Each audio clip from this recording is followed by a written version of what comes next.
Hajime no Ippo is one of those animes that we can say is top tier and easily slept on. When anime could be about anything, it's about boxing. Really? Boxing?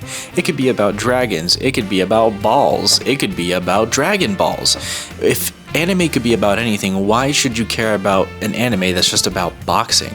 Oh, it's much more than boxing, let me tell you that much. Our main character, Ippo Makunouchi, starts off as a little timid teenager boy helping his mom out with the fishing house, you know what I'm saying? He's just doing gang shit on God. But one day he gets tackled by his bullies, right? He gets absolutely beaten to a pulp before, lo and behold, a boxing legend, Takamura, shows up and beats the living daylights out of them, where Ippo is then inspired to become stronger, right?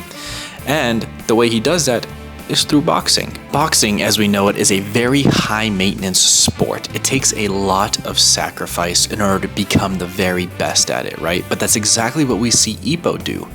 And going from this timid little boy to becoming Japan's #1 is insane, right? Where does all this drive come from? What strives him to be better? And also, that sacrifice he makes to become the best boxer, getting bruised up, getting beaten to a pulp, all for the sake of winning and for the sake to prove to himself that he can be a winner, is so goddamn important. I can't stress that enough. Ippo isn't perfect either. Many times during all his fights, we've seen him be like, oh man, I can't win at all. And then you know what he does? He gets back up every single time until he blacks out. It doesn't matter if he has a plan right now.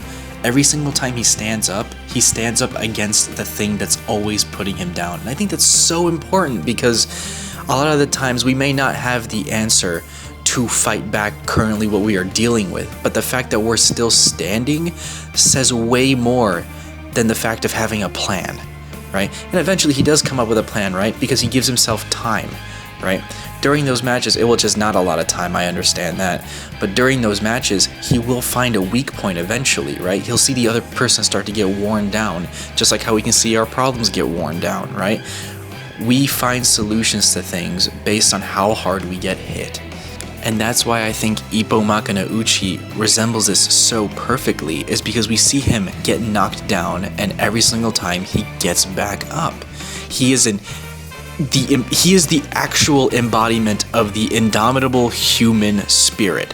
He catapults himself to greater and greater heights every single time. You ever seen the Dempsey roll? You ever seen the fucking Dempsey roll?